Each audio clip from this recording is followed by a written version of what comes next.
All right. It should be working now, hopefully. Maybe.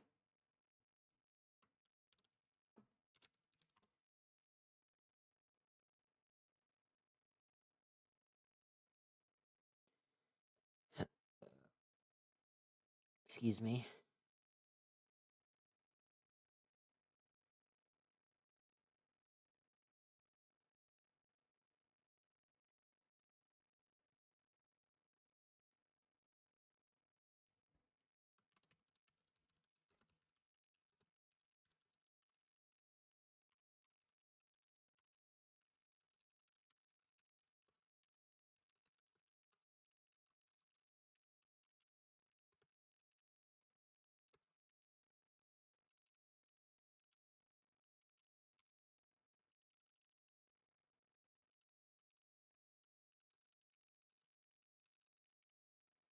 Um,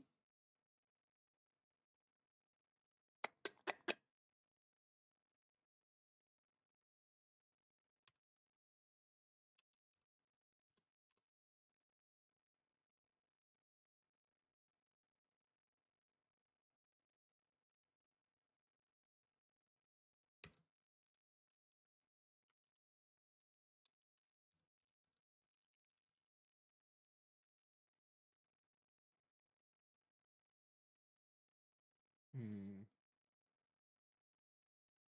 Hmm. Hmm. Wow.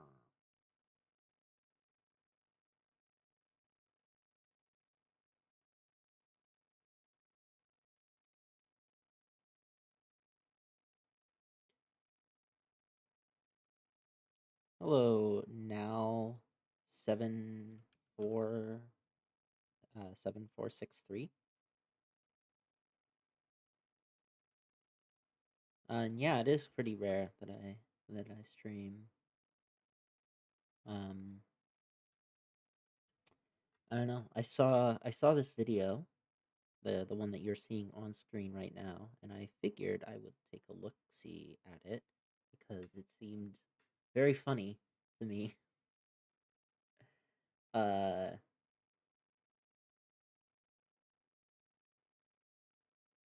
It's kind of hard to explain why, except that like I guess I just don't.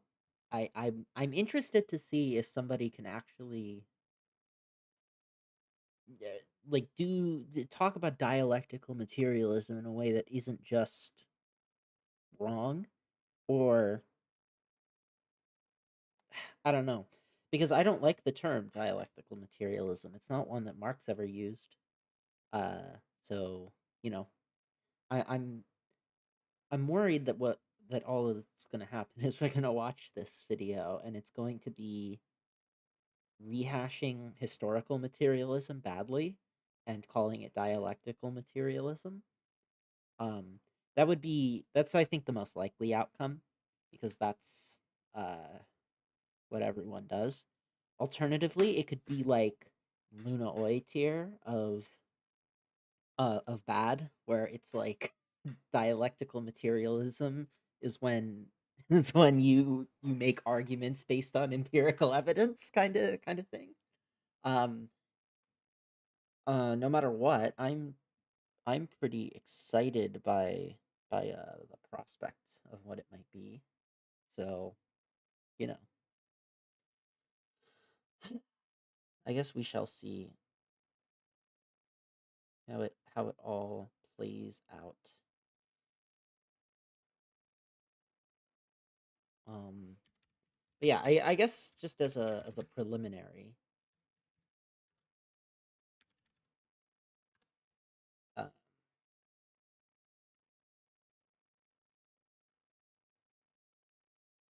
it's important to note that uh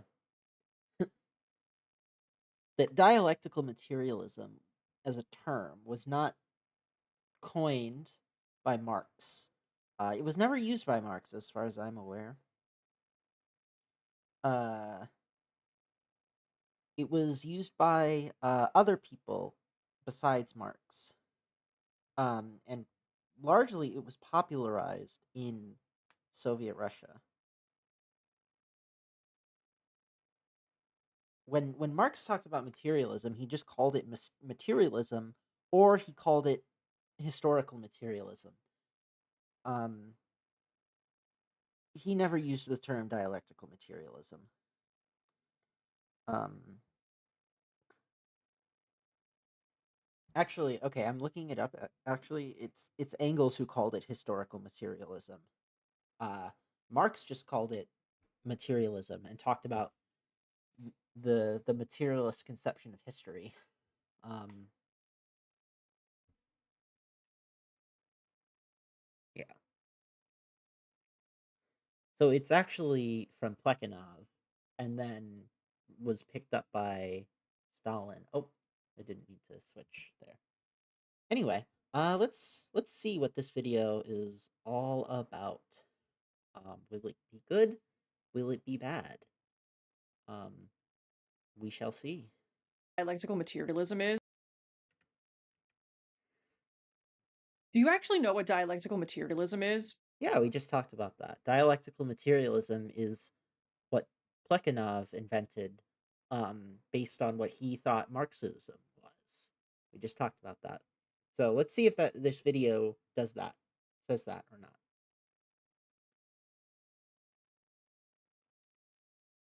If you don't, I'm here to help, and if you do, I'm here to validate your understanding, hopefully, or break your brain, which might also be a good outcome. I feel like a lot of people love to talk big game about being a dialectical materialism understander, like mostly online, obviously, and yet it seems like so few people actually understand it, which is I mean, I agree, but that's because there's not a whole lot to understand. Because dialectical materialism isn't something Marx ever talked about. Like the dialectical in dialectical materialism would have been redundant for Marx. Uh, Hold on a second. Let me just make some adjustments real quick. What happens if I do this? Oh, okay. Um, there we go. That's a little better for me. I don't know if it's any better for you. Oh, but it's better for me, and that's what's most important to me, because I'm me. Anyway, sorry.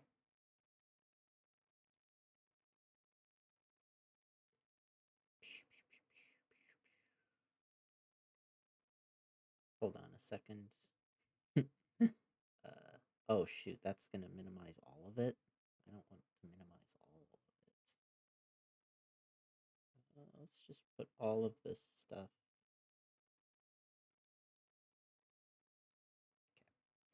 Anyway, yeah, I guess we're gonna keep going.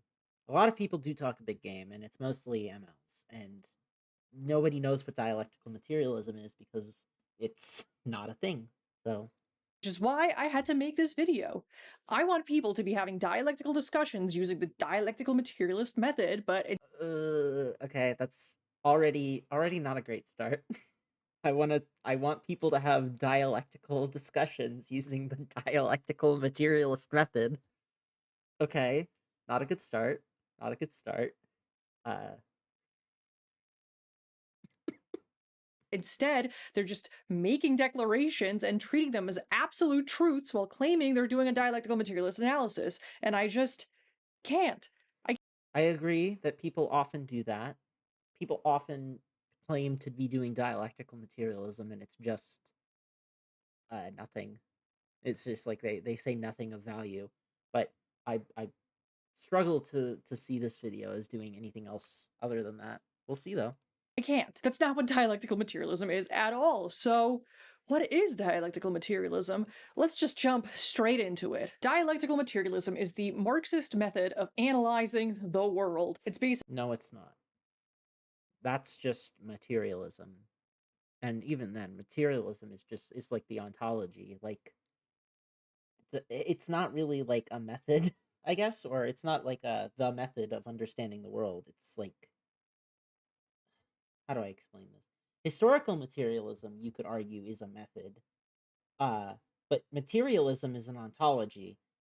Uh, it's what Marx says is like the is that bedrock of the world, right? Like, um, it's not it's not a and calling it dialectical is redundant for Marx because it's not really a question of whether or not it's dialectical. It's not just like a mode that you can adopt or not. Um, but we'll see. We'll see. Basically, the Marxist philosophical approach for understanding reality and how it functions. Dialectical materialism consists of the words dialectical and materialism. Okay. Dialectics comes from the Greek dialego, to discourse or debate. Think of like a Socratic dialogue where Are we Socrates doing questions this? all the Are we premises really of his doing opponent's this? argument to overcome the contradictions within the argument and reach a higher truth. Oh my god, are we really doing this? Are we doing like the history of the term dialectic? Mm. What's the one fucking copy pasta about Hegel? Hold on, let's see if I can find that real quick. Um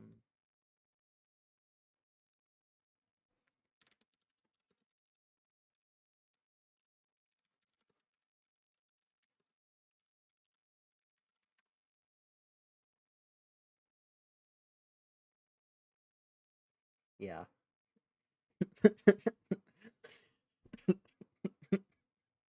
Hey, you fucking morons, you stupid fucking cretin.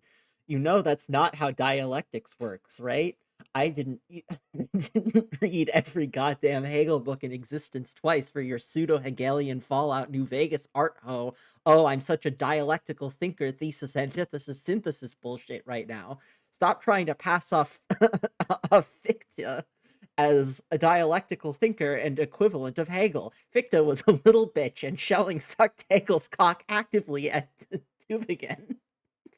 Wait, I need to fucking put this onto stream. Holy shit. Um uh Here? Would this work? Um eh, I'll just do it here. And maximize more of it. Ooh. Yeah. Oh, I'm such a dialect. Yeah, no. Stop trying to pass off Fichte as a as a dialectical thinker and equivalent to Hegel. Fichte was a little bitch, and Schelling sucked off Hegel's cock actively at Tübingen. I don't know what that is.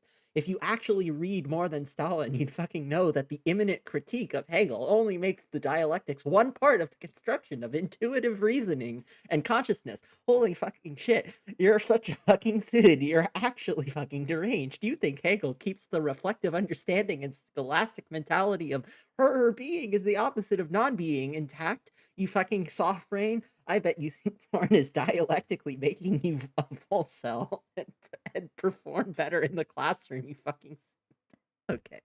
I think I can stop. Mm, yeah. There are many such copy pastas like this. Um because nobody understands what dialectics is or what dialectical materialism is for that matter, but Truth. I actually found Socrates really annoying when I read him in undergrad, but nevertheless, over time, the dialectical method was did you transformed need to say that? into a method of understanding real processes in nature and society rather than just arguments. According to Lenin, Uh oh no. Oh no. Also, to be clear, it wasn't just about understanding. Like this is not just about understanding things. It's not just like it's not a metaphor. It's not like a metaphor. It's like the actual unfolding of things, you know? Like it's not just a way of understanding. dialectics, in the proper sense, is the study of contradiction in the very essence of objects. Um I don't even That means that to think I don't dialectically, you even need to know. be able to consider the contradictions within a thing. You Yeah, that's literally what the quote just said. basically need to ask, what are the opposites within this thing? Contradiction. Well, at least it's within and not of. So like she could have said something much worse, which would have been what is the opposite of this thing, or what is the contradiction of this thing. Um, but you know, it's also it's also kind of it's a little bit malformed because when you talk about like within this thing, you're kind of supposing already that there is this thing that the dialectics is happening within, as opposed to um like a relationship of mutually constituting the thing, right? Like it's not happening within the thing, it is constituting the thing. And uh that's something, it's subtly different, but it is different than just being within it. Contradiction in this case basically just means opposing forces. It's not to be confused with like a logical contradiction. And contradiction more Uh, it absolutely could be a logical contradiction. It's not just opposing. Hold on, no, no, no, no, no, no. It could actually definitely be a logical contradiction. It could easily be a logical contradiction. Like it could be it could be more than just opposing forces. It could actually be. Oh no. Oh no.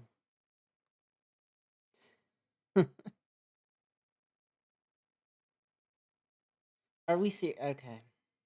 specifically means related opposing tendencies within the same thing. Internal Uh, opposing forces. And by thing, I really mean system. The system could be the human body, it could be society, it mm. could be class, it could be the No, wait, what? It could be class? No, class is what? Even within her own framework, it's not like it's intra-class. It's not, or rather, it's interclass, not intra-class. Like that's the whole point. Like it's classes in conflict, you know? It's class conflict. It's not internally conflicting. What? No. No. No.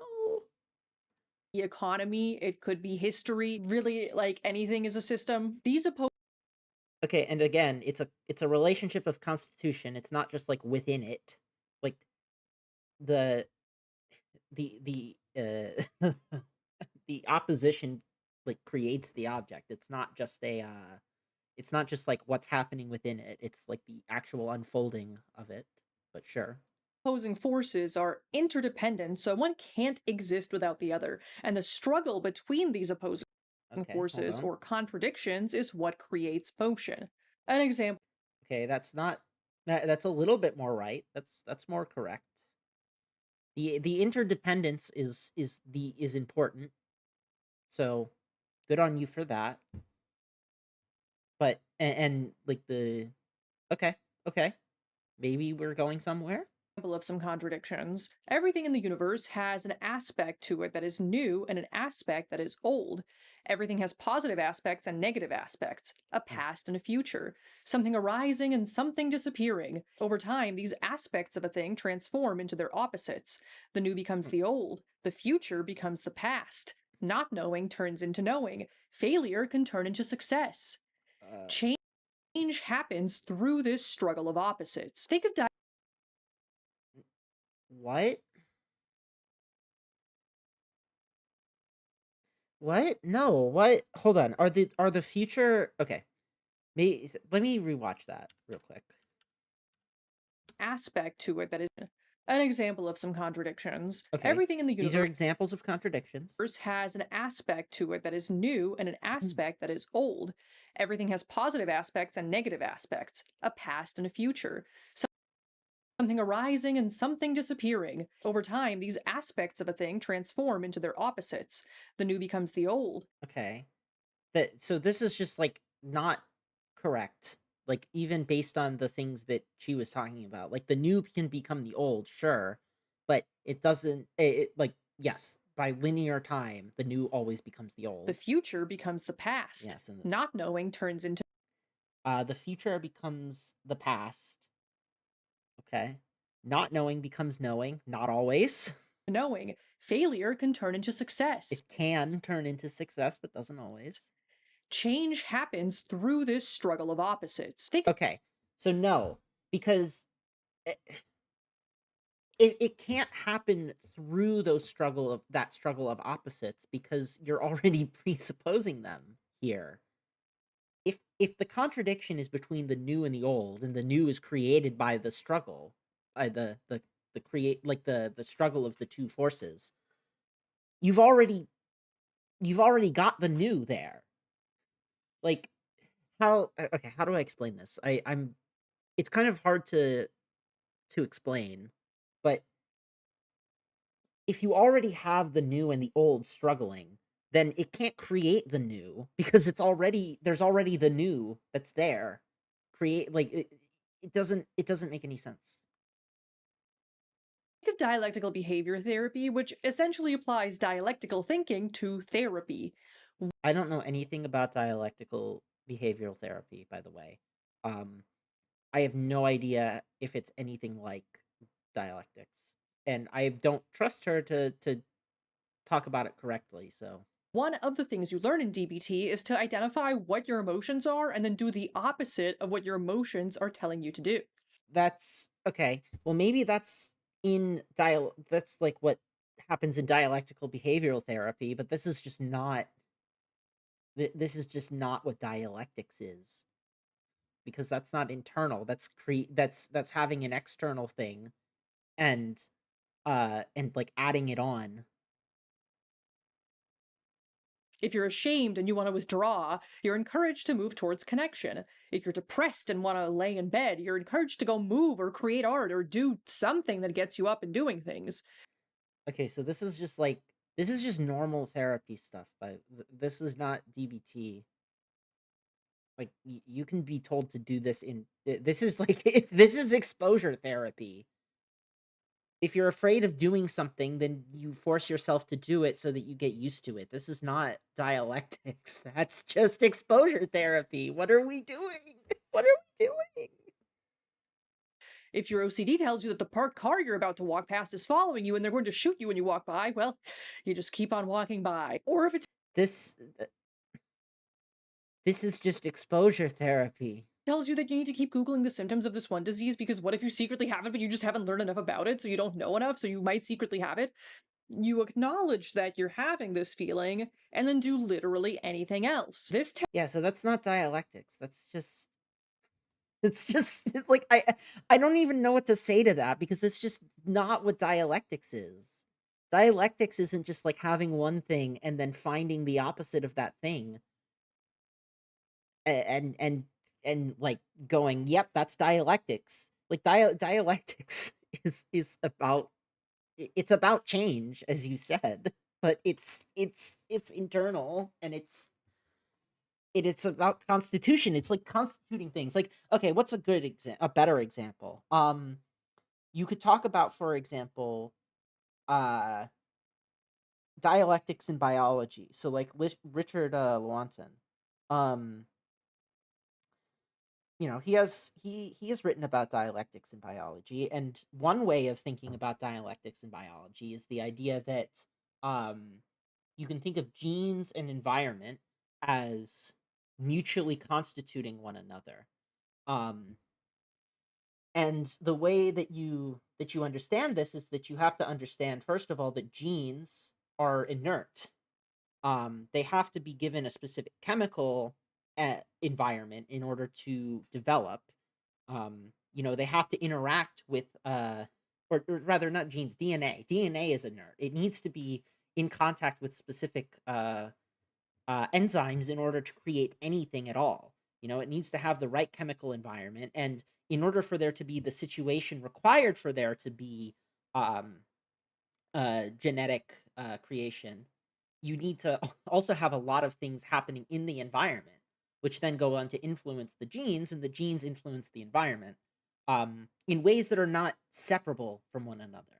Where you don't have genes with the properties that they have unless you have the correct environment, and you don't have the correct environment with the properties that it has unless you have genes. And they are mutually co-constitutive of one another. They they create something new, and they create properties, uh or they give rise to properties in one another that they do not have inherently, right? Um this is like, you know, this is the way to, if you want to talk about dialectics in something other than in something else, you can talk about it like that, like read, Lewontin or somebody else.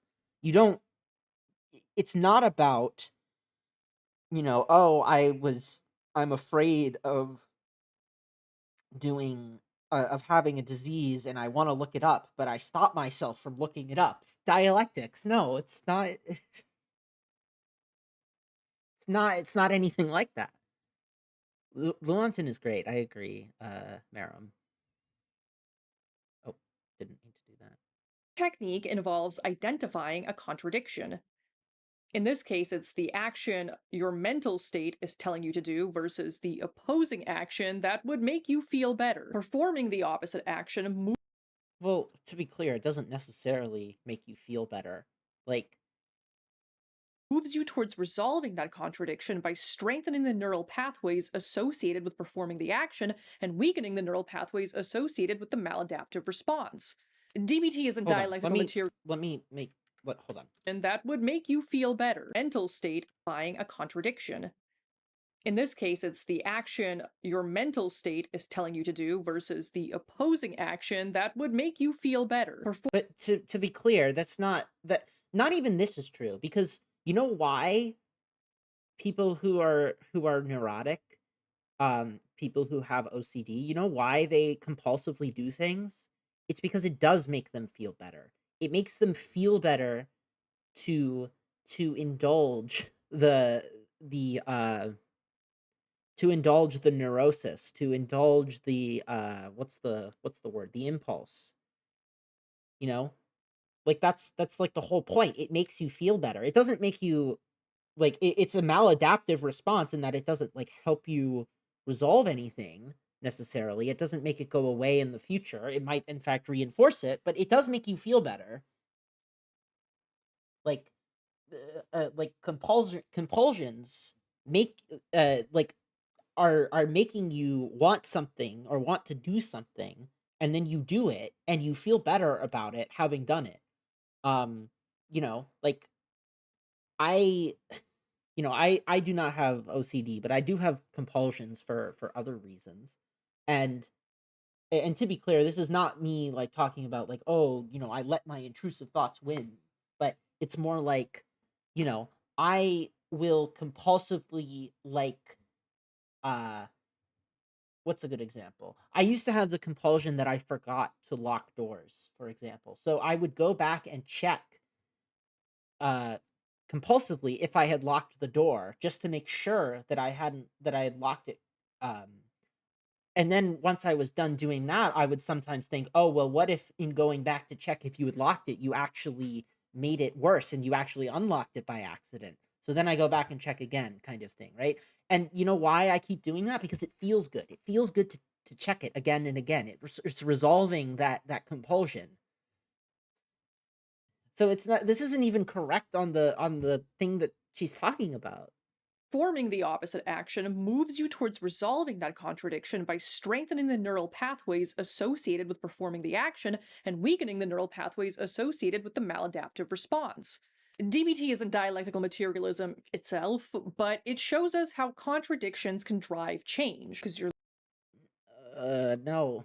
literally identifying a contradiction to drive change in your life. Before we dive Oh my god, what?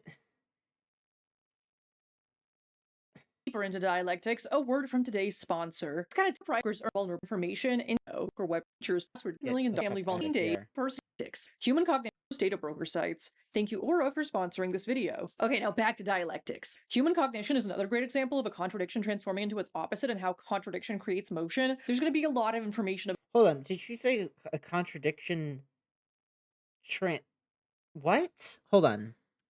Example of a contradiction transforming into its opposite and how What? How does a contradiction transform into its opposite? A contradiction is a relation. How is the relation transforming into its opposite in this case? Contradiction creates motion. There's going to be a lot of information about brains in this, and I swear it's related to dialectical materialism. But I've got a whole ass cognitive science degree, so I have to info dump about brains from time to time. Wow, so you have to is there any actually, like, good like, dialectical analysis of psychology or, cognitive psychology? Because this is certainly not it. This is almost certainly not it. Like, like, when Lewontin did this with biology, he didn't just go like, "Oh, it's a dialectic because there's the" like Lewontin, if he was dumb, would say something like, "Oh, evolution, that's dialectics because it's competition or something," like, and then you end up with social Darwinism, right? Uh, yeah. Or else the degree gets mad at me. And I can't have that. Accessing a memory can potentially alter and reconsolidate the memory every time you access it, but it also strengthens the memory and makes it easier to recall later. And not accessing a memory makes you forget it eventually. Memories never stay static, they're always in motion. This means that if you're not constantly relearning the same things over and over again and reinforcing existing pathways in your brain, you'll inevitably forget the thing. I mean, like, language comprehension and production use different parts of the brain, so you can totally be exposed to a language constantly, but still forget how to speak it if you don't actually use it. Don't ask me how I know. I forgot a whole ass language for 20 years. Okay, so this is true. I don't understand how it's related to dialectics in any way, but it's true. Don't be like me. Knowing can easily transform into its opposite of not knowing if you don't maintain your knowledge. Things are in motion, and they're going to keep moving in a direction. Sometimes But wait, no, no, now we're just talking about completely different things.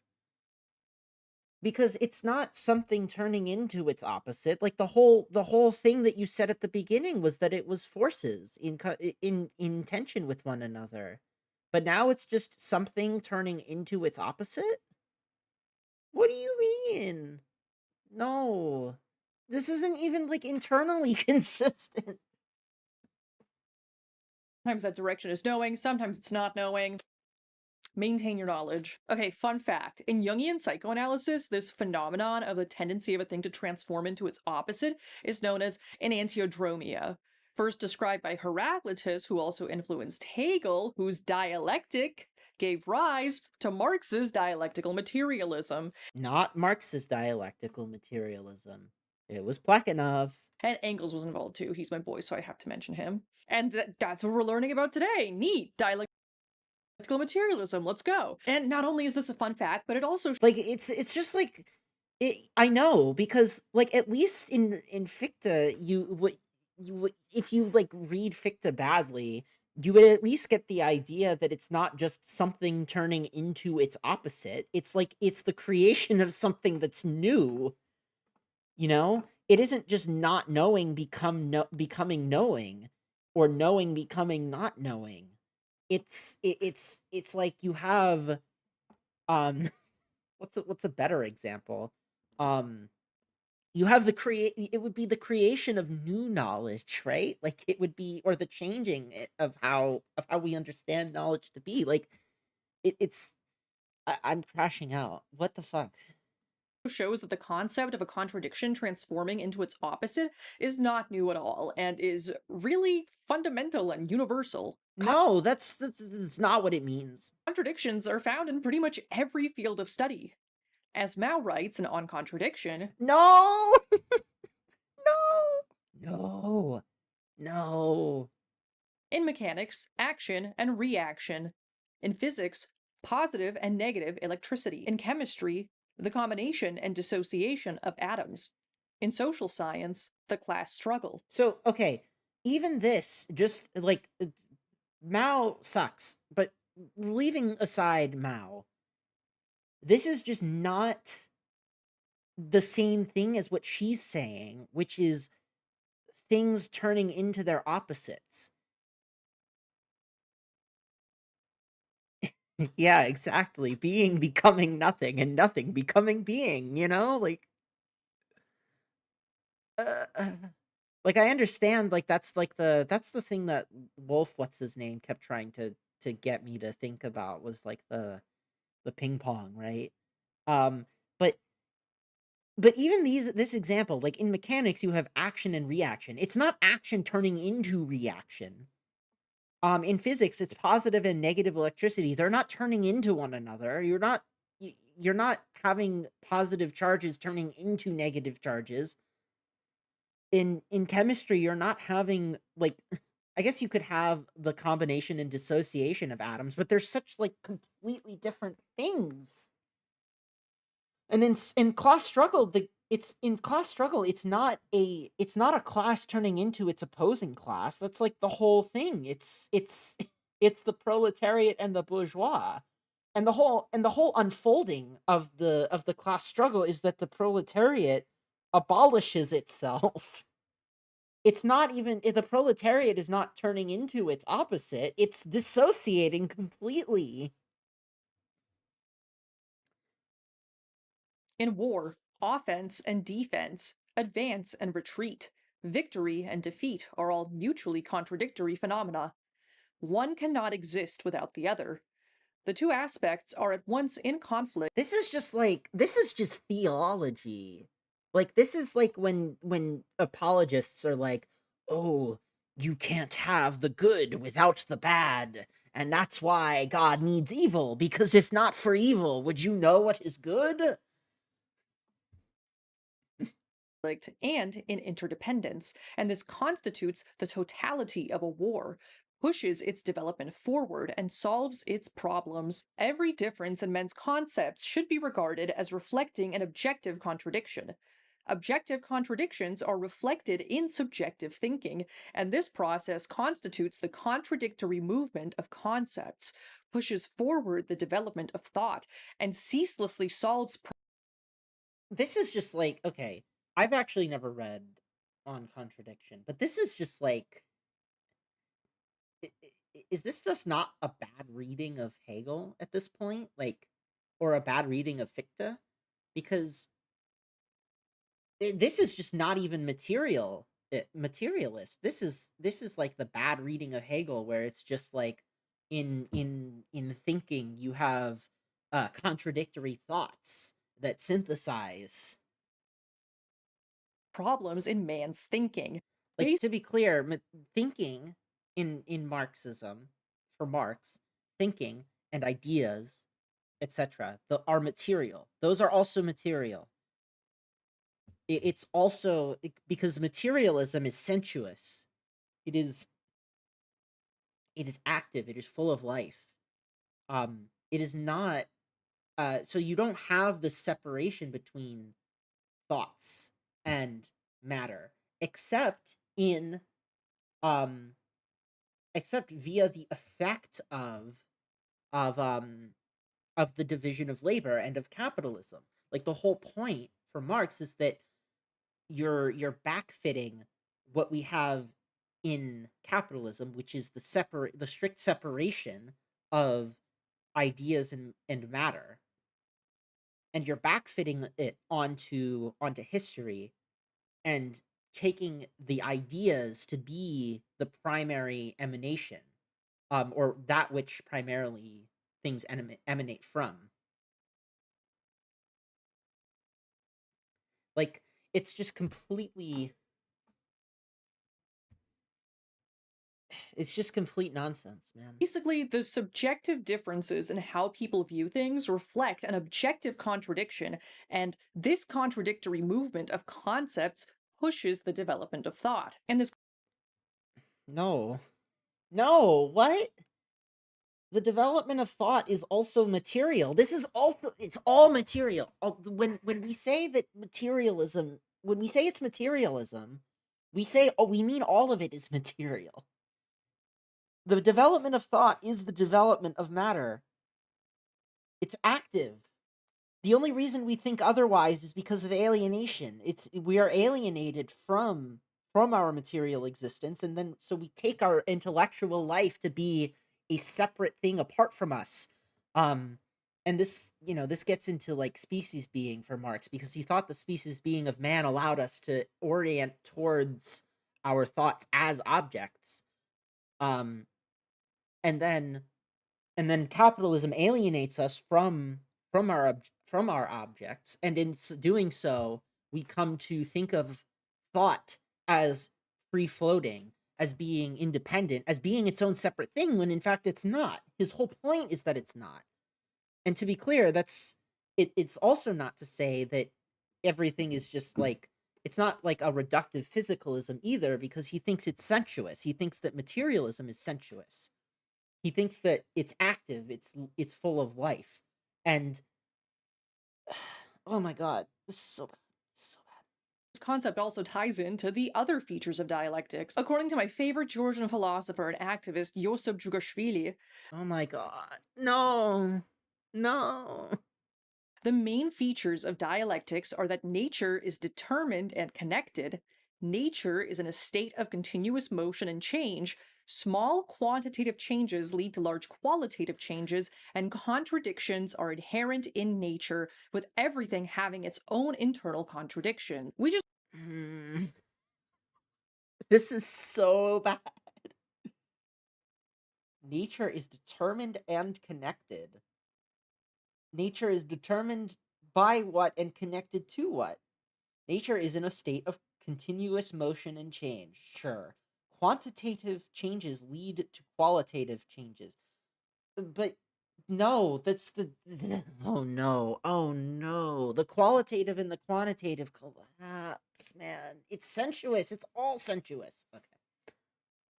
just went over the fact that contradictions are inherent in nature and that nature is constantly in motion and constantly changing, but what do the other things mean? Well, That's a you're good about to find question. out. Nature is determined and connected means that everything is connected, it's all one unified whole.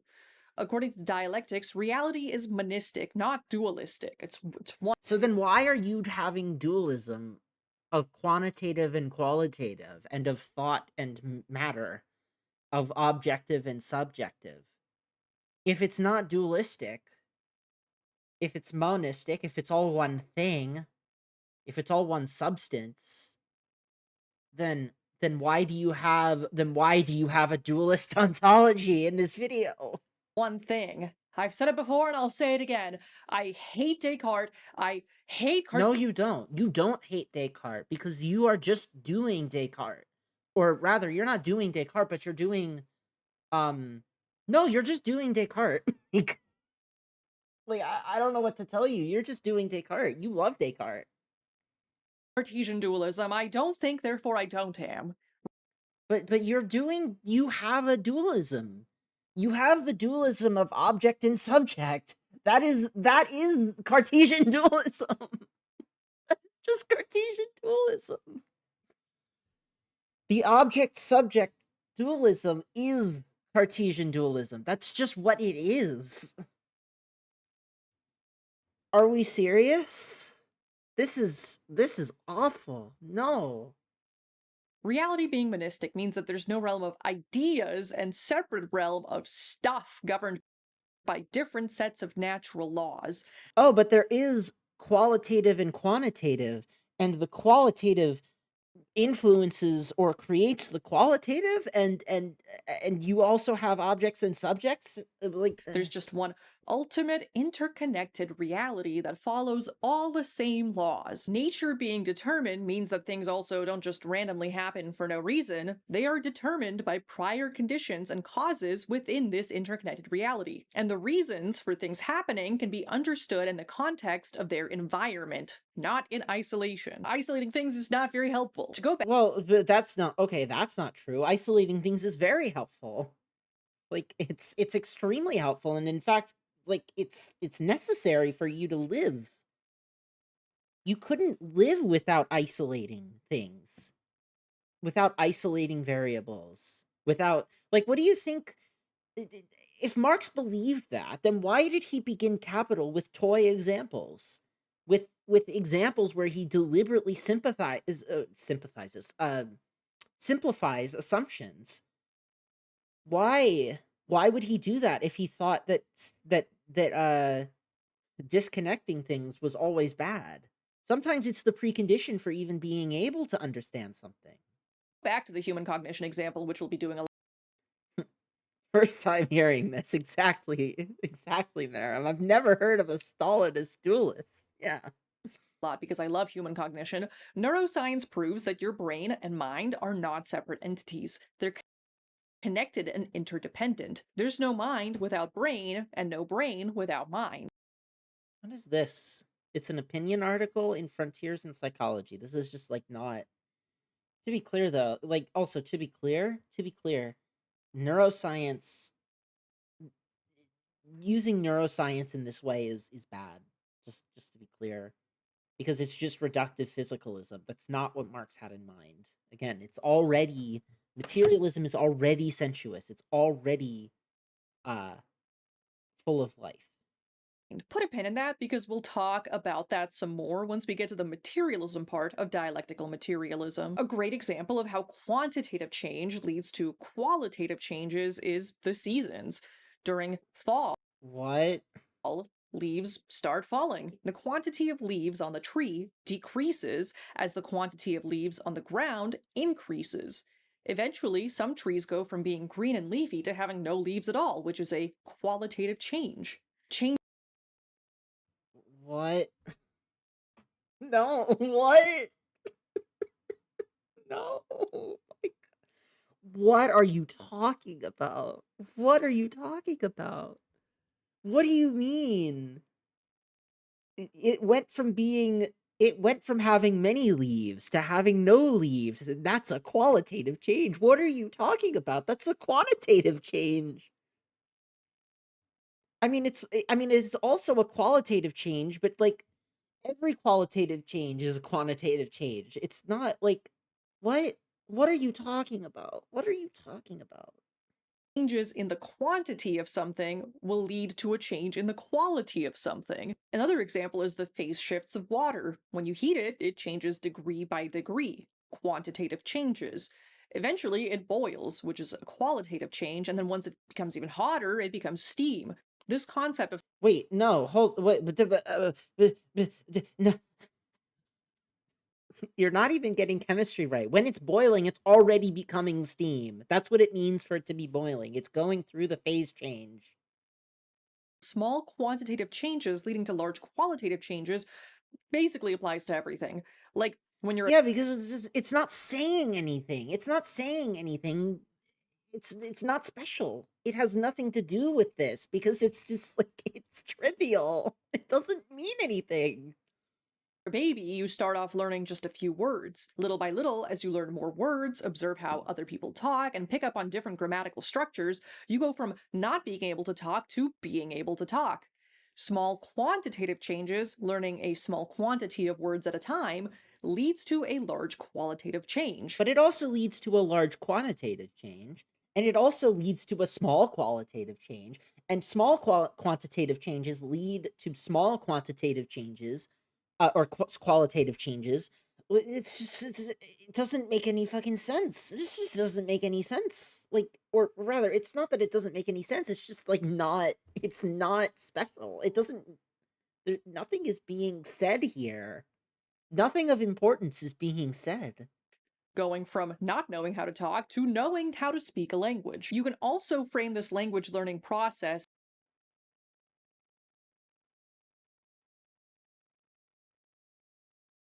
Hold on a second.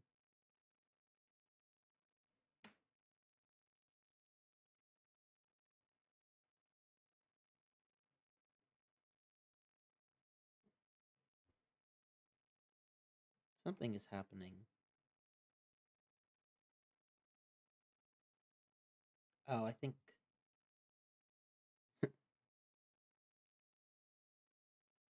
Yeah, this is so. I'm so surprised. Like, I didn't think it was gonna be this bad.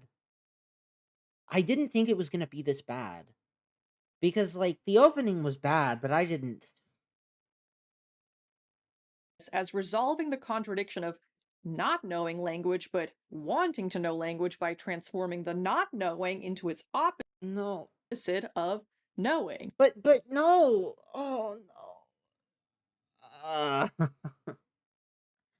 so you have not knowing, and then you have the want to to know, and uh and this transforms, and so you just transform not knowing into knowing, and therefore you've done the dialect. What the fuck? Like, this is not even, this is like, this is on the level where I don't even know how to respond to this. Like, I can't correct this understanding because it's just so foundationally incorrect. So, as you can see, dialectics describes how things move. It is the logic of change and motion via contradiction and the struggle of opposites. The materialism part of dialectical materialism describes what exactly is changing. What is the substance of this reality? What's everything made out of? Yeah, so this is the problem, is that this is also like a dualism. Like, saying that, like, there's the method and then there's the material. This is also a dualism, by the way. Like, like when Marx and when Marx was commenting on Hegel, and when he was talking about, when he did his commentary on the philosophy of right and of phenomenology of spirit and all this other stuff, right? It wasn't just like his point was not just, oh, I think Hegel, you got the wrong substance. Like, what he was trying to point to was something more fundamental than that. Like, it wasn't just like it wasn't just like ideas and material in this. Okay, I don't even know. This is a good video. It was made if it was made. Yeah. It's primordial goop. I'm just kidding, it's matter. Materialism basically means that the world that we exist Yeah, so it is matter, but you have to remember it's matter of a certain type, because if you try to do like a reductive physicalism, you just end up back in Feuerbach territory. You just end up with dead materialism, um where where history becomes dead facts, and that's not what you want either. Material is living, matter is living. in is real and material. There it is. I'm on a couch. There is an objective material reality with knowable laws. We just don't know all of them yet, and maybe we never will. I don't know. Okay, sure, but the I know. Okay, I actually didn't know that. I actually haven't read the critique of the philosophy of right. I just said that one, and I remembered that the one that I had read was the one at the end of the Paris manuscripts, which is, um, I believe, phenomenology of spirit and not philosophy of right. It's definitely not philosophy of right, but I think it's phenomenology of spirit. And consciousness arises from that objective material reality. So it doesn't arise, though. Consciousness doesn't arise. It's already in the material reality. It's already part of it. According to dialectical materialism, the mind doesn't just invent reality from scratch. Like this, all of this did not come out of my mind. It exists outside of me. I Um, in a sense, it exists outside of you, but not really. Like, the whole out the distinction of outside and inside is just reinscribing subject object. Like, subjects are parts of nature. They nature is part of you, and it's only alienation that leads us to think otherwise. Yeah. Hold on, let me just like pull up the fucking Paris manuscripts. Where is my Marx folder? Marx's materialism. Nope, not Marx's concept of man. I wanted uh economic manuscripts.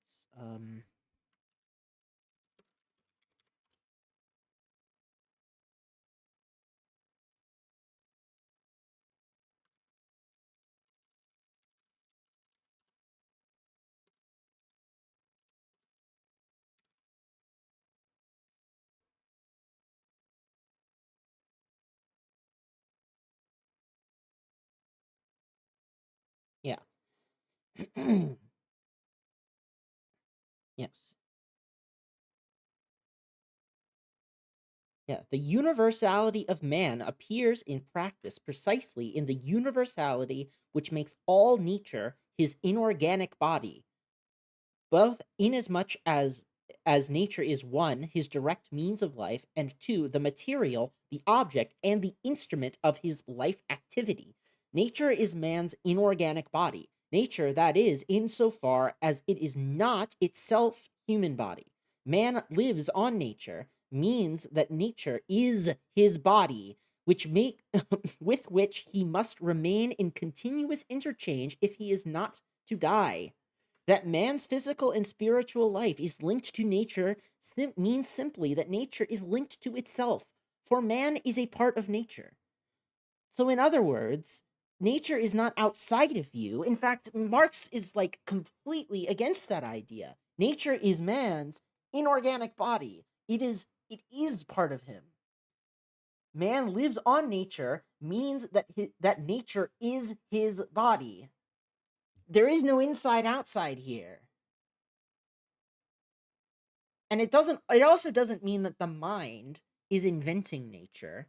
That's not what he's saying either. He's saying that that material and sensuousness, what he calls like the sensuous, are already implied in one another, and that man's conscious life activity already implies universality. The universality of man is literally the whole thing with species being. Like, that's this whole thing.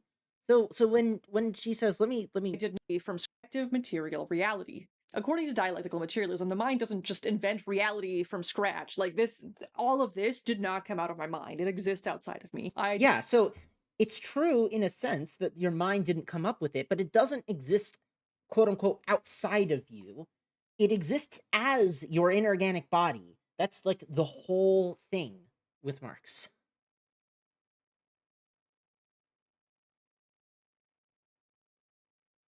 I'll be honest, I haven't read this, but this is super in line with a good reading of Marx's larger works. What do you mean? What is?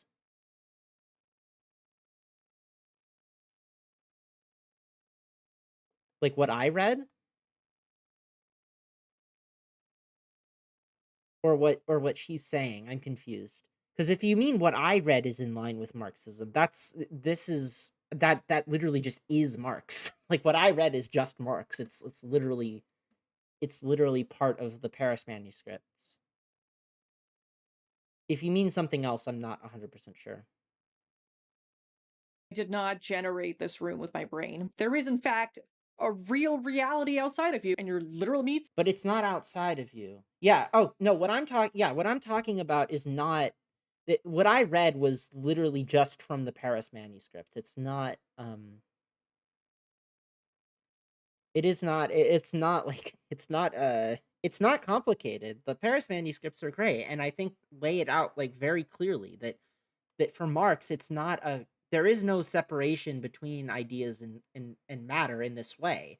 Like, so to even talk about like there is a world outside of you, like that's true in a sense if you with what you mean is like there is no like single human brain that is like making everything up. But it's not true in the sense that for Marx the human is the universal, and as such nature is just it is like imminent to itself. It's not like there is no outside and inside here. It's all one thing. So like I don't believe her when she says she's not a dualist, because this is just dualism. It's just dualism. Suit with all its sense organs actively processes that reality and reflects it back to you. No, it doesn't reflect it back to you. It doesn't reflect it back to you. It is you. It is you. It's already you. It is your body. It is your inorganic body. It is already you. basically perceive this reality through your material meat suit. Consciously, No, you're not perceiving it through your material meat suit. It already is you. It already is you. You do not make sense. Sense makes you. That's more Humean than it is Marxism, but still, the point remains. Consciousness is basically a mental reflection of the objective material world. No, no, it's not. If as soon as you start talking about a mental reflection of the material world, you've already done dualism. This is already dualism. There isn't a reflection here. There is no reflection. It's not reflecting the material world. It is already in the material world. The reflections, the ideas, this is already all material. The only reason we think of it as a reflection of of a material base, as something that sits on top of it, is because of alienation. That's the whole point. And when Marx talks about descending from earth to heaven instead of heaven to earth, he's not talking about just reversing the priority. He's talking about breaking down the distinction, because ideas gain their independence from matter. They are not independent in and of themselves, but they gain an independence, a material independence in and through alienation and through the historical division of labor and through capitalist production and property relations. Like that's the whole thing. That's the whole thing. Filtered and shaped by your biological apparatus. Also, what It's not filtered and shaped. It just is. It already is. really tickles my brain is the fact that dialectical materialism basically described embodied cognition before cognitive science came up with the term. You're not even describing embodied cognition. It's all connected. Wow, nature really is determined and connected. Remember how neuroscience proves that brain and mind are a unified, interdependent whole? That's not what neuroscience proves. Neuroscience doesn't prove that. It doesn't prove that. Neuroscience doesn't prove that. I'm sorry, it just doesn't.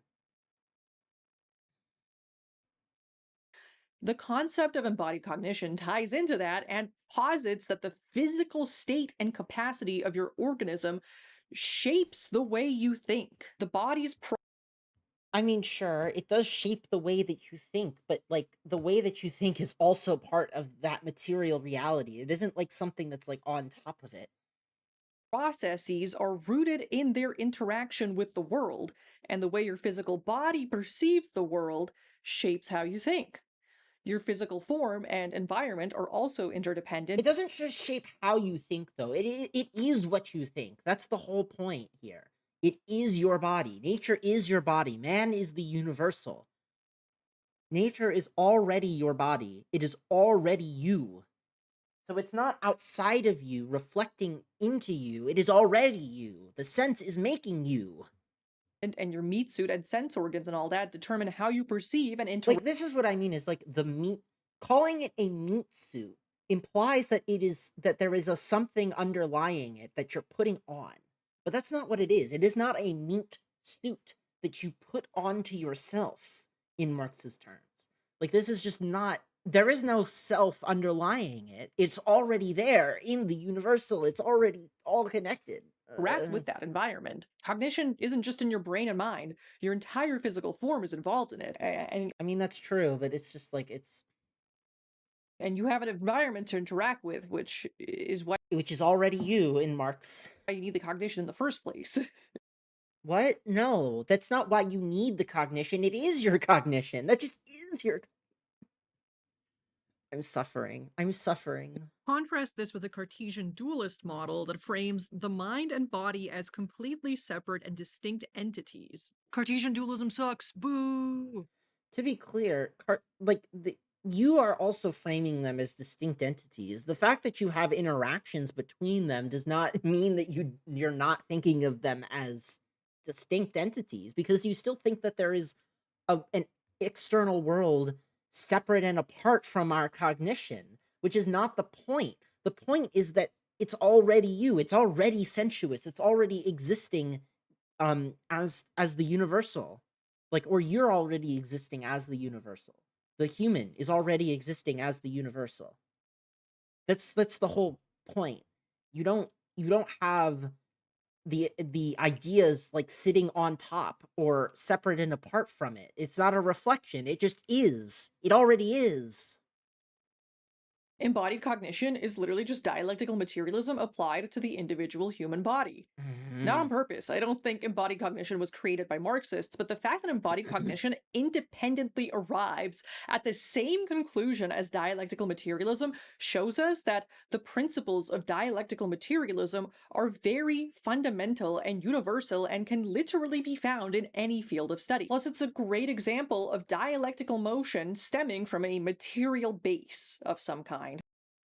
But it's not stemming from a material base. It's just the material base is what's in motion.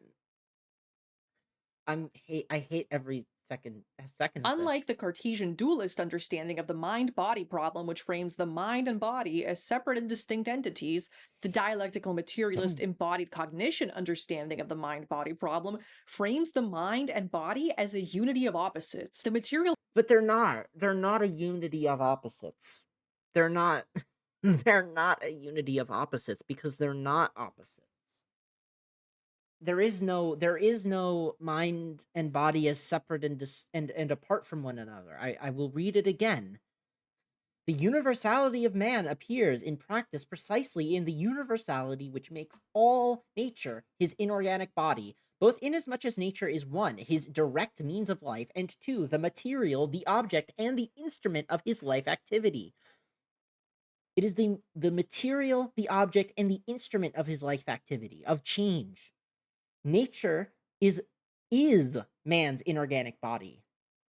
It is the nature, that is, insofar as it is not itself human body. Man lives on nature means that nature is his body, with which he must remain in continuous interchange if he is not to die. That man's physical and spiritual life is linked to nature means simply that nature is linked to itself, for man is a part of nature. Oh my god. body gives rise to consciousness in the mind, but once the mind exists, it has a reciprocal effect on the body. No. No. That is dualism. That's just dualism. It's multi-directional dualism, but it is still dualism. Body exists, body gives rise to consciousness, consciousness shapes body, body shapes consciousness. This is just this is dualism. This is dualism. I'm not crazy, right? Like Maram, this is dualism, right? This is just dualism. It's a loop that starts with the existence of the material. Yeah, so this is the thing. This is like explicitly, and I mean very explicitly, what Marx rejects.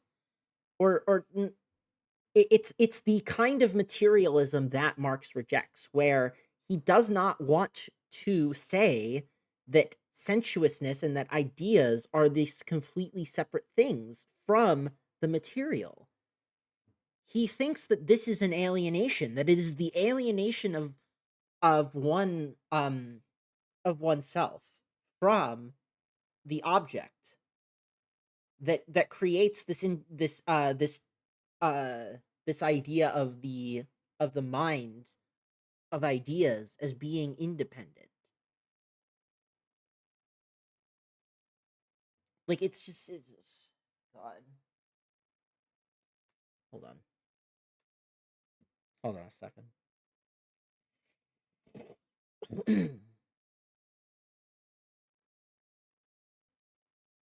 um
So let's look at thesis number 4 in Theses on Feuerbach, okay?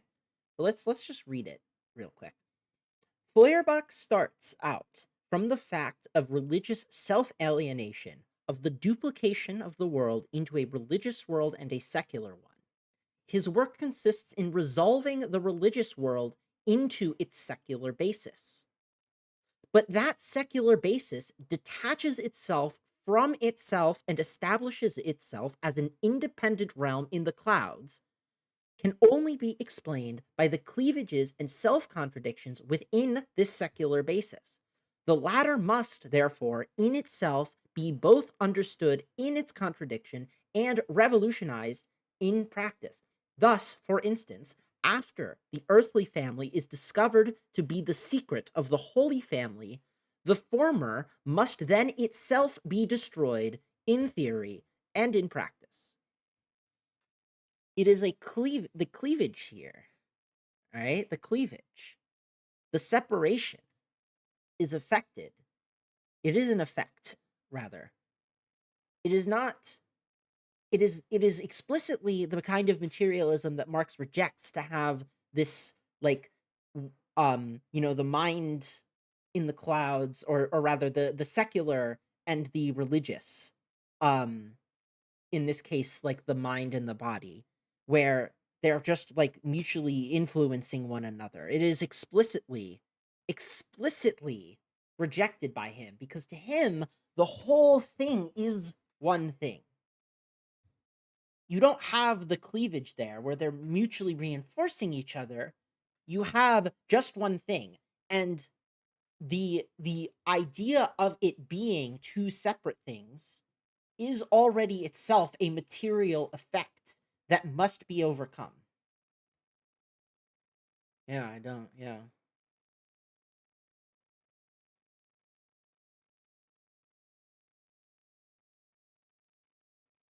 And, thesis number 5.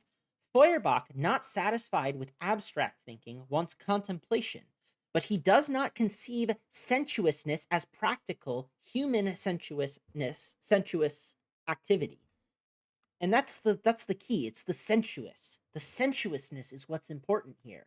Because to Marx, matter is already living. It is already sensuous.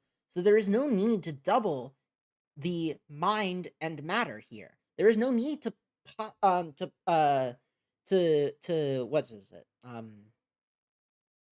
Postulate a mind as separate from matter, that that's even in a reciprocal relationship with matter. There's no need to do it, because it is already sensuous activity. It is material activity and it is sensuous activity.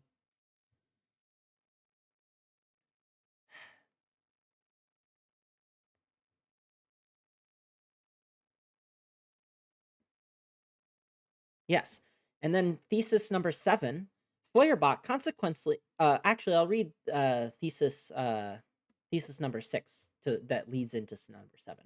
So Feuerbach resolves the religious essence into the human essence, but the human essence is no abstraction inherent in each single individual. In its reality, it is the ensemble of the social relations. Feuerbach, who does not enter upon a criticism of this real essence, is consequently compelled: 1. To abstract from the historical process and to fix the religious sentiment as something by itself, and to presuppose an abstract, isolated human individual. 2. Essence, therefore, can be comprehended only as genus, as an internal dumb generality which naturally unites the many individuals. And then 7 is that Feuerbach consequently does not see that the religious sentiment is itself a social product, and that the abstract individual whom he analyzes belongs to a particular form of society. Yes, sorry if that was unclear. The Paris manuscripts are the philosophic and economic and philosophic manuscripts of 1844. I call them the Paris manuscripts because that's simpler.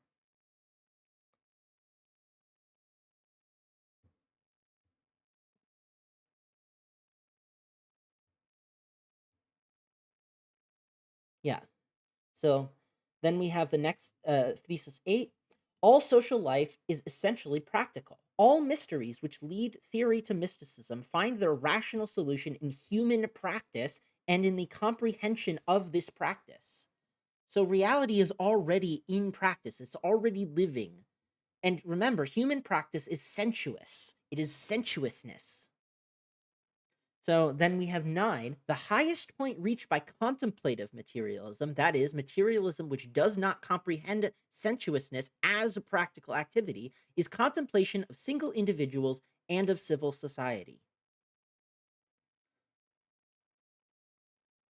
It is not so like this is literally something Marx rejected. Consciousness arising from the material body is the materialism part. The reciprocal effect of the body and consciousness on each other is the dialectical part. No, no, no. So if our individual consciousness Yeah, so this is just not it. So like you just have the material creating something else, and then this something else is it's just no. This is just not it. It's just not it. Oh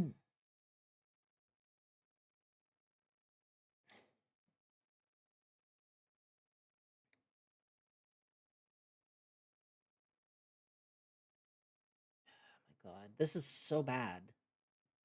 arises from and interacts with our material body in a reciprocal manner, what happens when you scale this concept up to society? This is where dialectical materialism becomes a tool not just for understanding. Yeah, so this is the other issue is that you are literally doing what Feuerbach was being criticized for by Marx, where you have civil society and then you have the individual, and you take it as a process of scaling up from the individual to society. But that's not the point, because man is already universal. Man is already social. Man is socially constituted. So you can't start from the individual to society like you're doing here. It's contrary. It's completely contrary to Marx. Nature or an individual human body and individual human consciousness, but for understanding history, economics, and how society progresses. Basically, all the things. And this leads us to the very important concept of base and superstructure, which is a central point of dialectical materialism, and historical materialism, which is just dialectical materialism applied to history. No.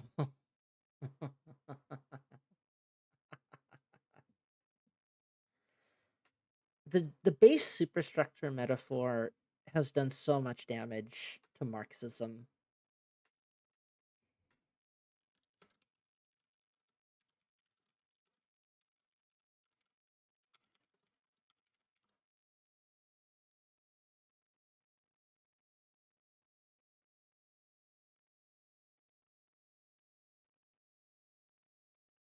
Like it's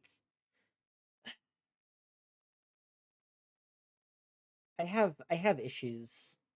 I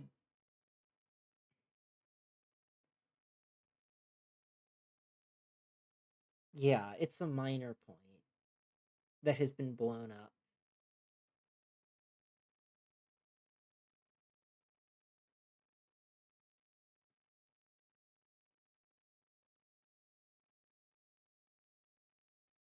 Like I don't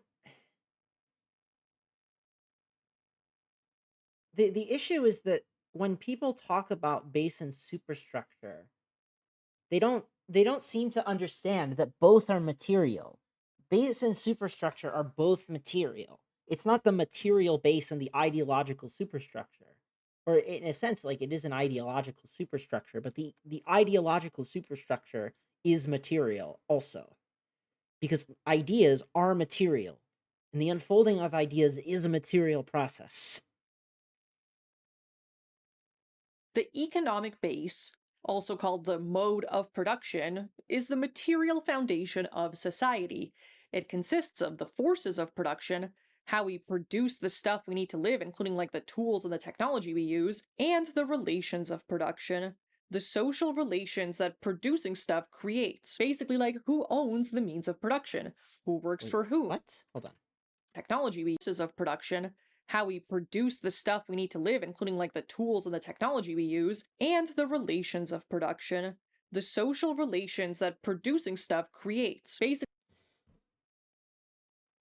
Uh, the you can't separate those two things. The relations are kind of implicit in the in the forces of production themselves. Like it's not just that producing things creates relations. The relations also produce are also productive. Like the division of labor, for example, it's not just a consequence of the forces of production. They're constitutive of one another. You want to talk about dialectics, you talk about like like the fact that these are mutually constitutive of one another, because of the division of labor necessitates changes in the forces of production which accommodate to the division of labor, because then you have the development of these like single purpose machines in order to facilitate dividing labor into smaller and smaller tasks. And then you have other kinds of forces of production and tools that are developed in line with this division, like the literally the assembly line, like the conveyor belt, you know? These kinds of things are are are invented because of the interdependence of these two things. like who owns the means of production, who works for whom, what class divisions that creates, that sort of thing. Yeah, so the class divisions, yeah. In dialectical materialism, the economic base gives rise to the ideological superstructure. This would be things like the state, laws, politics, religion, philosophy, art. The superstructure is basically our collective consciousness. And just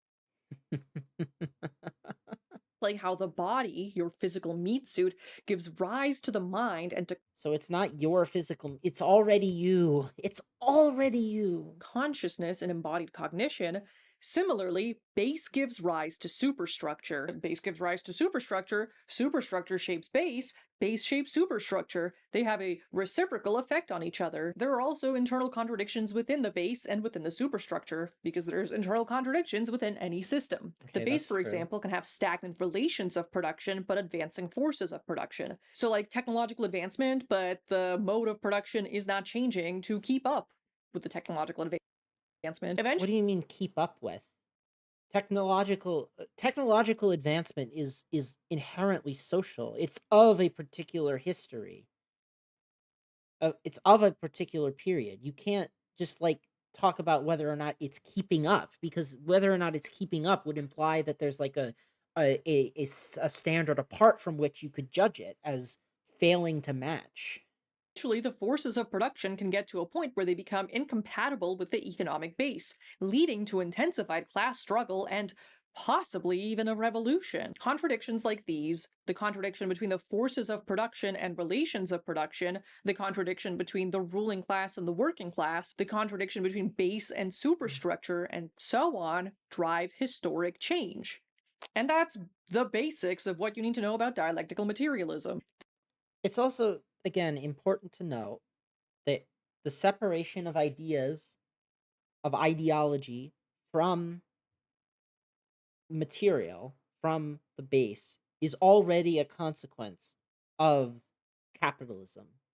It's already it's already alienated, right? Consciousness being alienated is why we have ideology as a separate thing from the material base.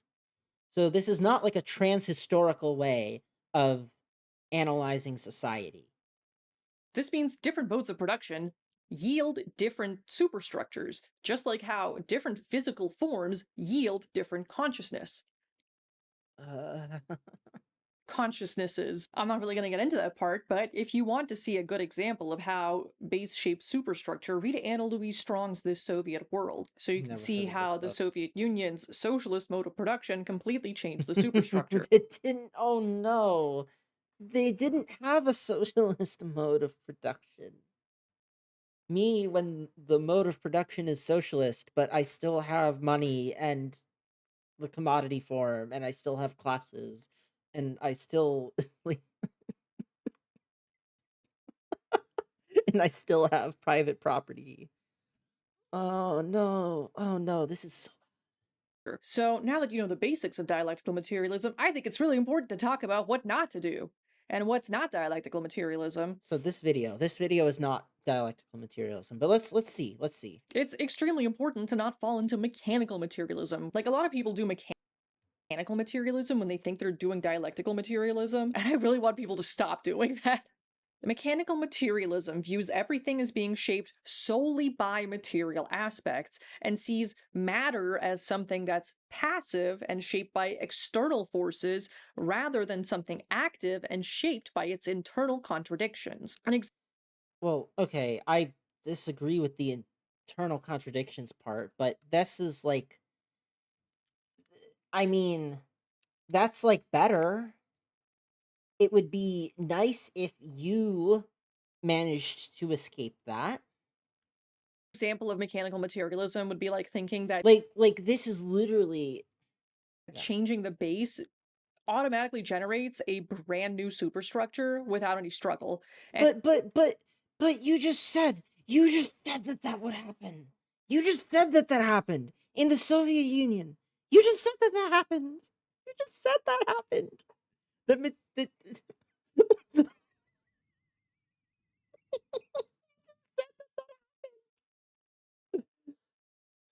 and basically believing that if you change the base from capitalism to socialism, you will automatically end all forms of prejudice and all forms of bigotry and all that. Did you not just say that this has happened in the Soviet Union? That the socialist mode of production changed the superstructure. Did you not just say? Did you not just? Am I crazy? She did just say that, right? But that doesn't actually happen. We know that.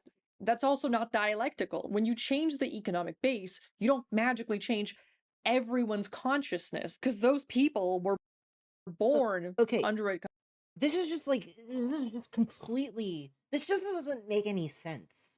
Because how do you change the economic base without struggle in the first place?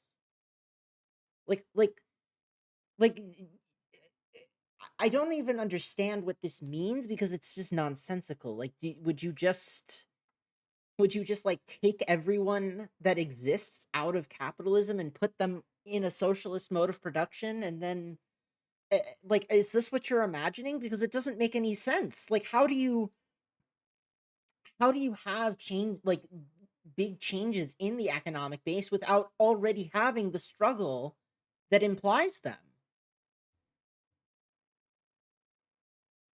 Exactly. It's in a no, the Soviet Union never fell. It just shifted realities, don't you know?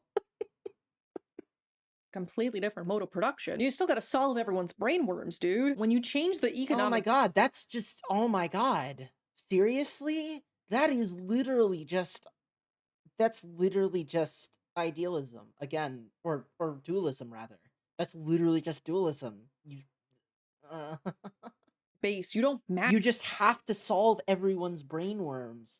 But do you not think that that the brainworms are a product of the social makeup and like man's sensuous activity would change his consciousness like inherently.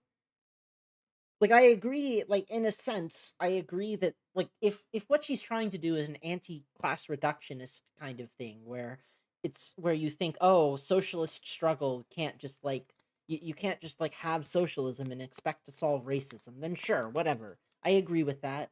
But it's like it's magically change everyone's consciousness.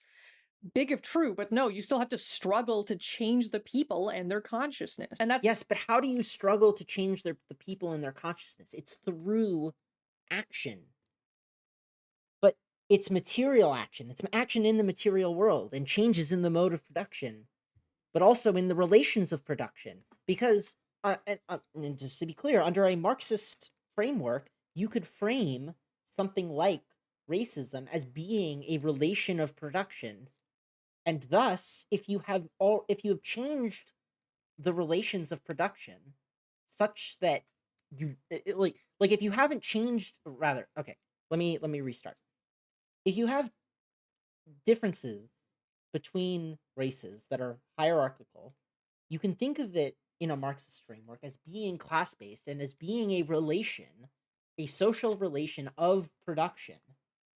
And, that's arguably how, chattel slavery could be analyzed as being a relation of production between classes of slaves and of and of owners of slave owners, one which is buttressed and creates like material divisions in race and in races, the um like the like racial slavery, right? It's racist slavery or racial slavery, and in fact it's like racism kind of comes from chattel slavery in this way.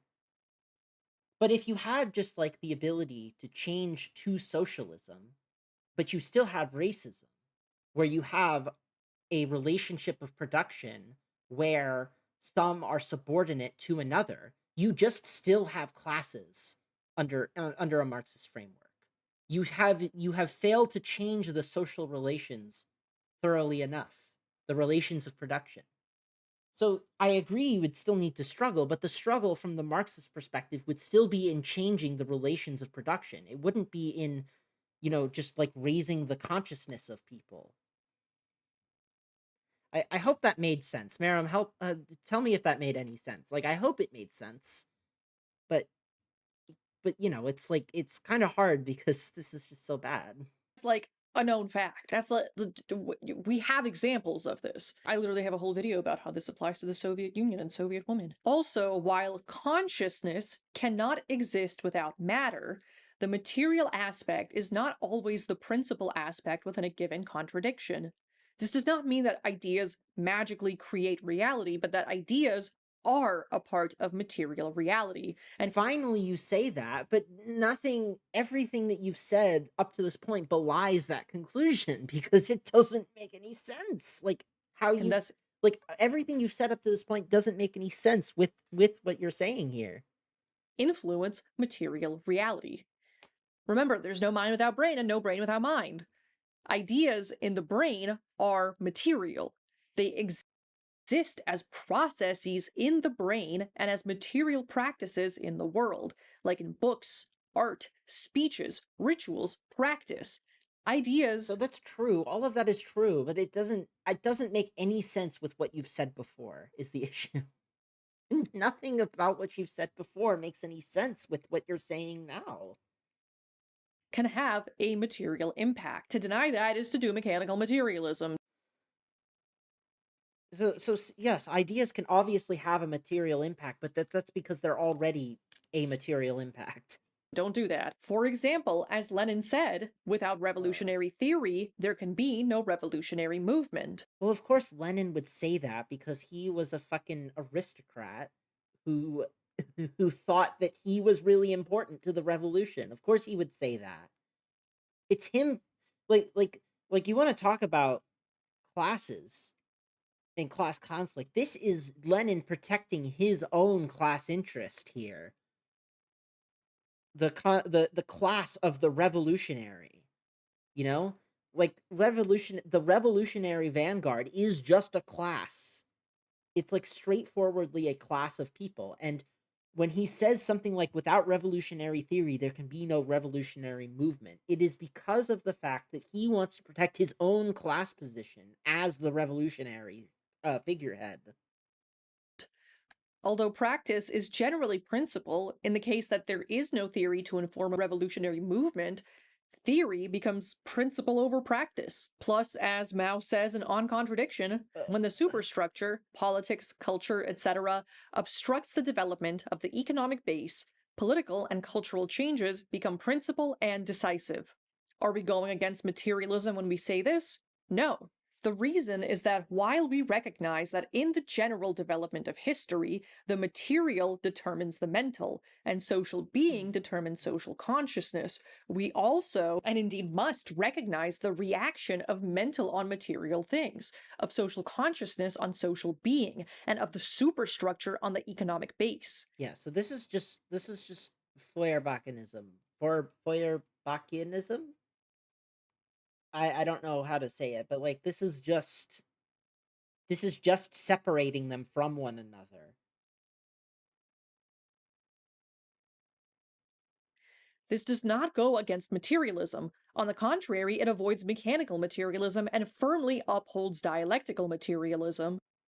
Consciousness arises from material conditions, but once it exists, Consciousness, it becomes a material force itself. yes, it becomes a material force, but it's not like a separate material force from the rest of it. Again, nature is man's inorganic body. This is why revolutionary theory is so important. It's also why declaring that the material always comes first without understanding how contradictions actually shift or how to identify the principal contradiction isn't dialectical. It's mechanical materialism. That's also why it doesn't really make sense to be like, I'm a materialist and therefore I don't believe in God or woo-woo things, and any real Marxist also shouldn't believe in that stuff. Like you could be an atheist, I don't care, do whatever you want. Or you could be religious, that's also fine. I do not care what you do. As long as you're organizing the masses in some capacity, at least doing your best to, you better be doing your best. But writing off religion as automatically un-Marxist and telling people to not be religious to be a real Marxist is really goofy. Well, I agree that's really goofy, but religion is not just like something you believe in or don't believe in. Let's talk about your own fucking conception of this thing. Religion would be part of the superstructure under your like fucking tortured reinterpretation of Marx. And so you could very easily make the argument uh under your thing that revolutionary consciousness means the emancipation of oneself from the ideology that is the ideological superstructure, and in doing so you must emancipate yourself from religion. I'm not saying that that's what you should be doing. I'm not saying that Marx said that, but it's a fairly natural conclusion to take from the way that you've framed it up to this point. Like, to be clear, I don't think like you need to be an atheist to be a Marxist or whatever, or to even be a revolutionary, because I don't think that any one person needs to be any one thing in order to be a revolutionary. All they need to do is do the revolution, and engage in revolutionary activity.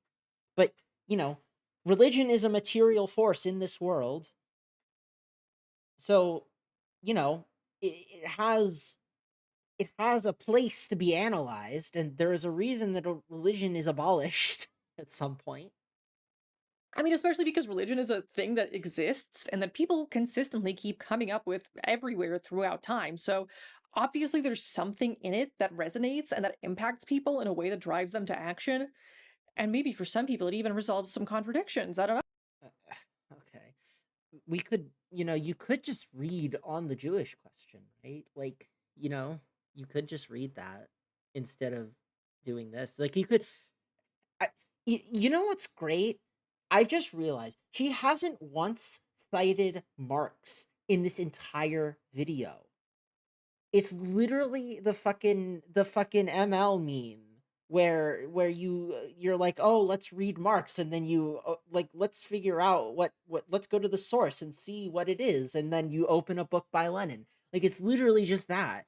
I She has not once quoted Marx in this entire video. It's Lenin and Mao. That's it. That's the only people she's quoted. Like, what are her sources, right? Oh my god, are they on Patreon?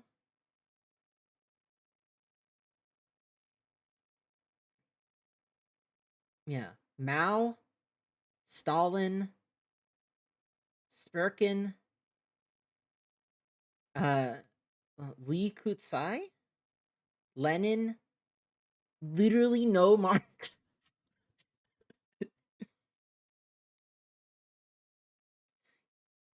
Yes, okay, sure. To be clear, on the Jewish question is not like it's not him saying it, it's him commenting on a piece by Bruno Bauer, which is called The Jewish Question, which basically, to simplify a lot, the the Jewish Question, which is Bauer's piece, basically says that Jews can only or should only expect to be emancipated um in terms of them being Germans, and like part of the German nation, and they can't be emancipated as Jews.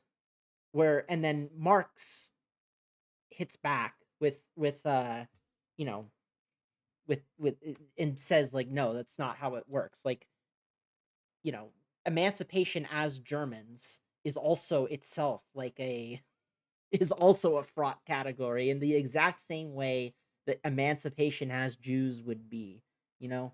So, like, and there's a lot more in it. But, if you've ever heard where the opiate of the religion is the opiate of the masses, that's where it comes from, is it comes from on the Jewish question, which is, again, like, that's also a misunderstood quote. People think it means, or like bad readings of Marx say it means that he thinks like religion is like a delusion when it's not what he's saying either. But I don't know. I'm assuming that if you're watching this at all, then you understand, you know a little bit about Marx.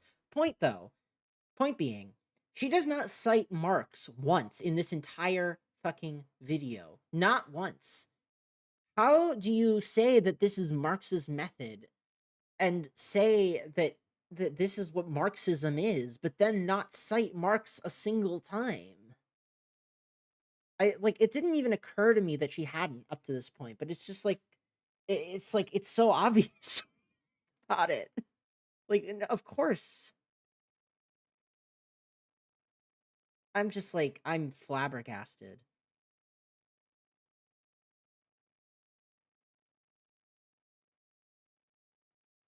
Spurkin, um oh my god, she it's so funny. She literally quotes Lenin in the thing, but she forgot to cite Lenin in her sources. That's embarrassing. That's embarrassing. Girl, that's so embarrassing. This video is embarrassing.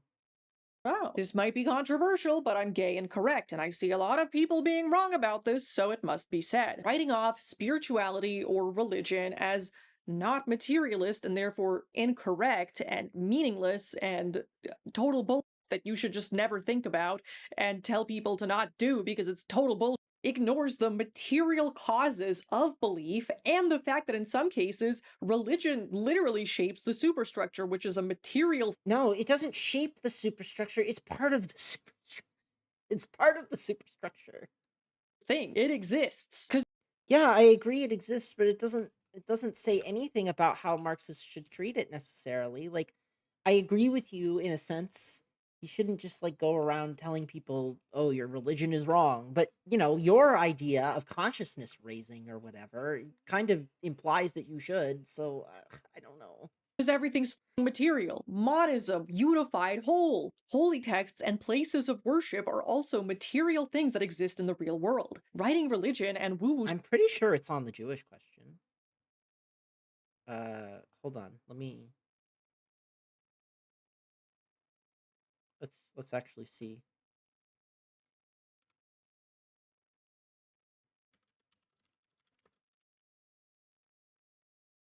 The heck? Why is this not?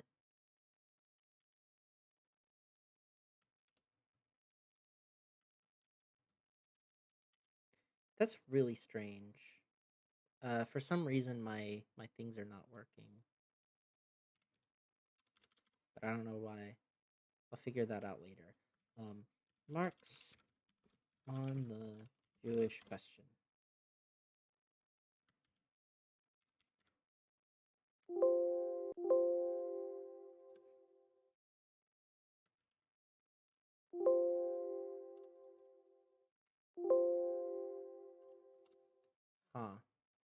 can't seem to find it though.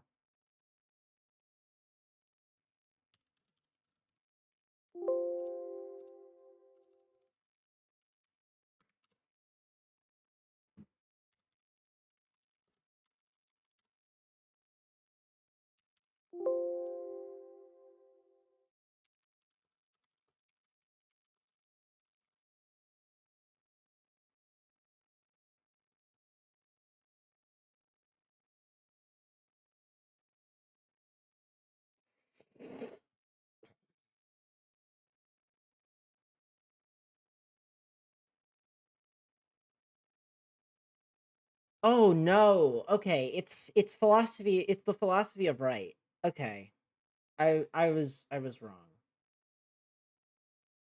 Or the critique of of Hegel's philosophy of right. Yeah. Sorry, my bad. I spread misinformation on the internet. My apologies.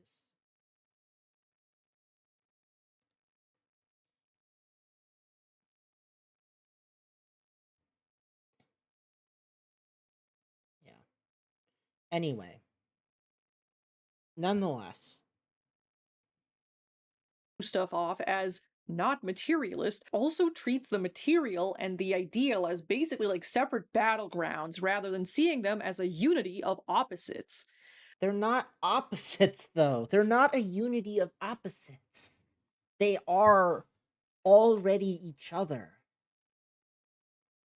Material is already living, it is already sensuous. You don't need to, it doesn't need to duplicate itself in the ideal. It just already is. The ideal belief is a real force that emerges from and impacts the material reality. Our task is not to deny it or be like, oh, that's total bullshit, man, but to understand how it can create contradictions, or in some cases, even resolve them and analyze the social function and impact of that belief, which you can do as an atheist or as a religious person or as a woo. That isn't to say that religion is inherently good or that religion is inherently bad, because that's not what dialectical materialism is about. It's not about moralizing or declaring whether something is true or false, but about analyzing reality as it is. And reality but but but if you're analyzing reality as it is, that kind of implies some things are true and false. No, if you're talking about how it is, that kind of implies that there is a way that it is not. currently includes religion. So yeah, I've literally resolved so many of my own contradictions through woo-woo things. You can materially apply spiritual teachings to your own life. The point of woo-woo things is The point of dialectical materialism is not to like be self-help, by the way. Like I'm glad that when he talks about it being the opiate of the masses, this is what he's talking about by the way, is it being this necessary consequence of living in of being alienated from oneself, from one's labor, from one's object, right? So, you know, to do material things. But anyway, that's the beauty of dialectical materialism. It's not a set of answers or a dogma to adhere to or a moral code, but simply a method for understanding and interpreting the world. And more crucially, for understanding how you can act as an agent of change upon the world and work towards resolving contradictions. Because remember, revolution is about resolving contradictions. Thanks for watching. This video was made possible.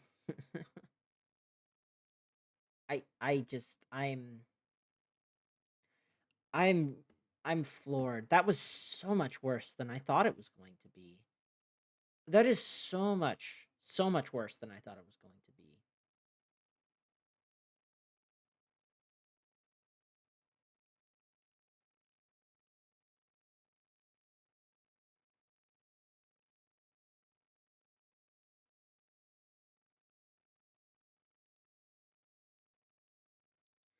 Wow. I don't even know what to say to that. That was so bad. I'm like, yeah, her eyeshadow is nice. I what do I even say? Like, how do you make a video? I think that it's actually perfect that she didn't cite Marx once in this whole video, because it kind of just shows how the concept of dialectical materialism is just not Marxist. It's some shit that was cooked up after Marx in order to explain Marx in ways that he hadn't like tried to explain himself. And in doing so, you end up with shit theory like this. This was so bad. This was so bad. It was in my recommended, Fildeman. It literally just came up in my recommended. Um, how many views has it got right now? Jesus, 56,000 views. It only had 24,000 when it came up in my recommended. God, this was so bad. I'm uh this kind of so here's the real question. Is this better or worse than How to Be a Communist by Luna Oy? Like, hey, that's the real question. Which of these is worse? Is it this, or is it dialectics is when you use material evidence in order to hold on, let me find that.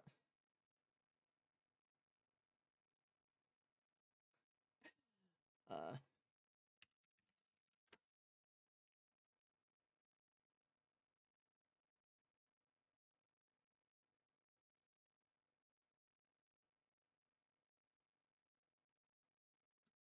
um God, where is this fucking picture?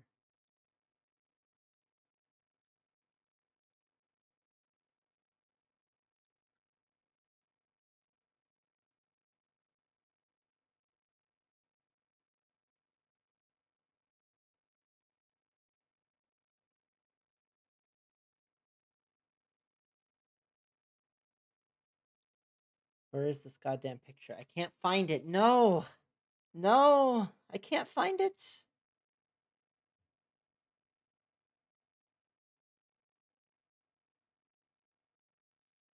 I think Luna was just doing something. I don't know even.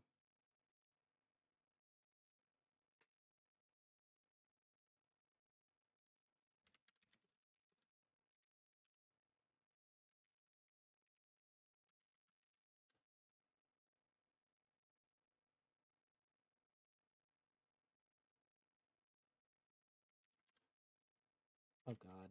What the fuck? Why is I don't understand. Okay, this is really weird. I'm getting like it's like it's I have this weird thing with Google. It's like not properly displaying the suggestions. I don't understand. What the fuck? What happened? What happened? Everything closed.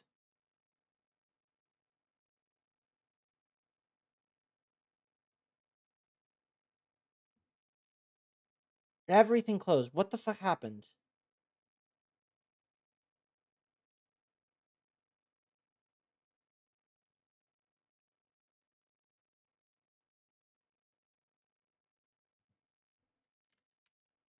Well, that fixed it.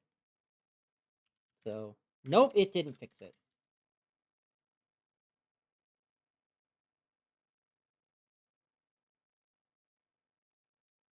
It fixed it like very briefly.